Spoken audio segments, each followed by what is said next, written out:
Hi friends, ಎಲ್ಲರಿಗೂ ನಮಸ್ಕಾರ. Welcome to TDS creations 1819. ನಾನಿವತ್ತು ತಮಿಳುನಾಡು ಕೇರಳ ಭಾಗದಲ್ಲಿ ತುಂಬಾನೇ ಫೇಮಸ್ ಆಗಿರುವಂತ ರೆಸಿಪಿ ಪುಟ್ಟುವನ್ನ ಮಾಡ್ತಾ ಇದ್ದೀನಿ.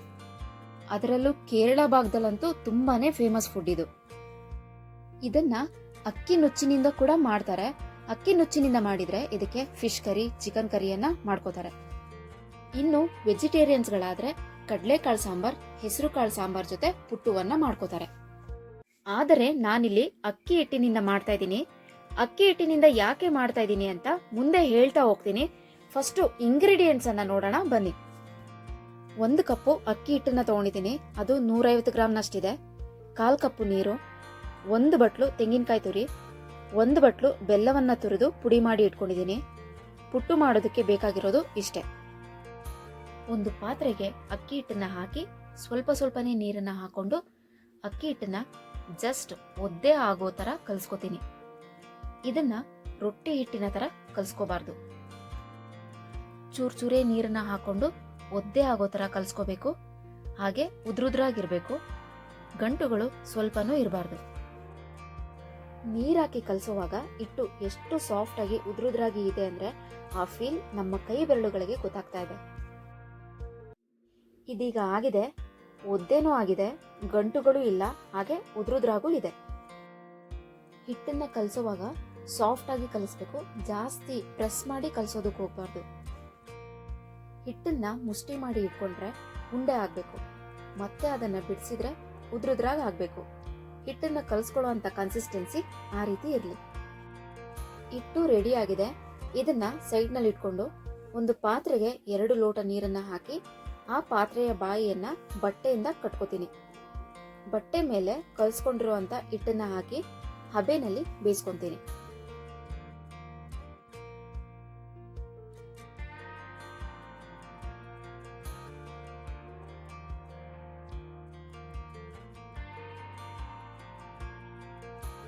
ಸ್ಟವ್ ಮೇಲಿರೋ ಪಾತ್ರೆ ಮೇಲೆ ಇನ್ನೊಂದು ಪಾತ್ರೆಯನ್ನ ಇಟ್ಟು ಹಬೆಯ ಗಾಳಿ ಸ್ವಲ್ಪನೂ ಆಚೆ ಹೋಗ್ಬಾರ್ದು.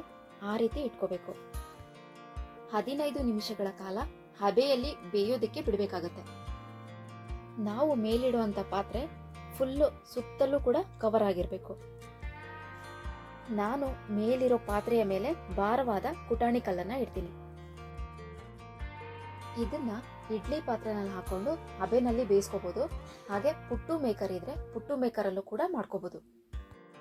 ನಾನಿಲ್ಲಿ ಅಕ್ಕಿ ಹಿಟ್ಟಿನಿಂದ ಯಾಕೆ ಮಾಡ್ತಾ ಇರೋದು ಅಂದ್ರೆ, ಹೆಣ್ಣು ಮಕ್ಕಳು ದೊಡ್ಡವರಾದಾಗ ಅಂದ್ರೆ ಮೆಚೂರ್ಡ್ ಆದಾಗ ಮನೆಯಲ್ಲಿ ಬಾಣಂತಿಯರಿದ್ರೆ ಹಾಗೆ ನಾರ್ಮಲ್ ಆಗಿ ನಾವು ಮತ್ತು ಮಕ್ಕಳು ಕೂಡ ಇದನ್ನ ತಿನ್ಬಹುದು. ಮೆಚೂರ್ಡ್ ಆಗಿರುವಂತ ಹೆಣ್ಣು ಮಕ್ಕಳು ಬಾಣಂತಿಯರಿಗೆ ಇದನ್ನ ಕೊಟ್ರೆ ಸೊಂಟ ನೋವು, ಬೆನ್ನು ನೋವು, ಕೈಕಾಲು ನೋವು ಯಾವುದು ಕೂಡ ಬರೋದಿಲ್ಲ. ದೇಹದ ಮೂಳೆಗಳು ಕೂಡ ಗಟ್ಟಿಯಾಗುತ್ತೆ. ಮನೆಯಲ್ಲಿ ಮಕ್ಕಳಿದ್ರೆ ಮಕ್ಕಳಿಗೂ ಕೂಡ ಇದನ್ನ ಮಾಡ್ಕೊಡ್ಬೋದು. ಹಾಗೆ ನಾರ್ಮಲ್ ಆಗಿರೋಂತ ಹೆಣ್ಮಕ್ಳು ಕೂಡ ಇದನ್ನ ತಿನ್ಬಹುದು. 15 ನಿಮಿಷಗಳ ಕಾಲ ಹಬೆಯಲ್ಲಿ ಬೆಂದಿದೆ. ಇದನ್ನೀಗ ಓಪನ್ ಮಾಡ್ತಾ ಇದ್ದೀನಿ. ತುಂಬಾ ಬಿಸಿಯಾಗಿದೆ. ಇದನ್ನೀಗ ಒಂದು ಪಾತ್ರೆಗೆ ಹಾಕೊಳ್ಳೋಣ. ಇನ್ನು ಯಾರೆಲ್ಲ ನಮ್ಮ ಚಾನೆಲ್ನ ಹೊಸದಾಗಿ ನೋಡ್ತಾ ಇದ್ದೀರಾ ದಯವಿಟ್ಟು ಸಬ್ಸ್ಕ್ರೈಬ್ ಮಾಡ್ಕೊಳ್ಳಿ. ಹಾಗೆ ಲೈಕ್ ಮಾಡಿ, ಶೇರ್ ಮಾಡಿ, ಗುಡ್ ಕಮೆಂಟ್ ಅನ್ನ ಕೊಡಿ. ನಿಮ್ಮ ಫ್ರೆಂಡ್ಸ್, ನಿಮ್ಮ ಫ್ಯಾಮಿಲಿ, ನಿಮ್ಮ ನೇಬರ್ಸ್ಗೆ ಈ ವಿಡಿಯೋನ ಶೇರ್ ಮಾಡಿ. ಮುಟ್ಟಿದ್ರೆ ಸಾಫ್ಟ್ ಆಗಿದೆ, ಹಬೆಯಲ್ಲಿ ಚೆನ್ನಾಗಿ ಬೆಂದಿದೆ, ಹಾಗೆ ಬಿಡಿಸಿದ್ರೆ ಉದ್ರುದ್ರಾಗೆ ಇದೆ. ಇದಕ್ಕೀಗ ತುರಿದಿಟ್ಕೊಂಡಿರುವಂತ ತೆಂಗಿನಕಾಯಿ ತುರಿ ಮತ್ತು ಬೆಲ್ಲವನ್ನ ಹಾಕಿ ಮಿಕ್ಸ್ ಮಾಡ್ಕೊಳ್ಳೋಣ. ನಿಮಗೆ ಬೇಕು ಅಂದ್ರೆ ಏಲಕ್ಕಿ ಪುಡಿಯನ್ನು ಹಾಕೋಬಹುದು, ಇಲ್ಲ ಅಂದ್ರೆ ಸ್ಕಿಪ್ ಮಾಡಬಹುದು. ಏಲಕ್ಕಿ ಆಪ್ಷನಲ್. ಹೆಣ್ಣು ಮಕ್ಕಳೇ ತಿನ್ಬೇಕಾ, ಗಂಡು ಮಕ್ಕಳು ತಿನ್ಬಾರ್ದಾ ಅನ್ನೋ ಕ್ವಶನ್ ನಿಮ್ಮಲ್ಲಿ ಬರ್ಬೋದು. ಹಾಗೇನಿಲ್ಲ, ಹೆಣ್ಣು ಮಕ್ಕಳು ಮಾತ್ರ ಅಲ್ಲ, ಇದನ್ನ ಗಂಡು ಮಕ್ಕಳು ಕೂಡ ತಿನ್ಬಹುದು. ಫೈನಲಿ ಪುಟ್ಟು ರೆಡಿ ಆಗಿದೆ. ಇದನ್ನೀಗ ಒಂದು ಬೌಲ್ಗೆ ಶಿಫ್ಟ್ ಮಾಡ್ಕೊತಾ ಇದ್ದೀನಿ. ನಿಮ್ಮ ಮನೆಯಲ್ಲಿ ಮಕ್ಕಳಿದ್ರೆ ಮಕ್ಕಳು ಸ್ಕೂಲಿಂದ ಬಂದಾಗ ತಿನ್ನೋದಕ್ಕೆ ಅವರಿಗೆ ಈ ರೀತಿಯಾಗಿ ಮಾಡಿಕೊಡಿ. ಮಕ್ಕಳು ಈಗಿಂದನೇ ಗಟ್ಟುಮುಟ್ಟಿಯಾಗಿ ಬೆಳೀಲಿ.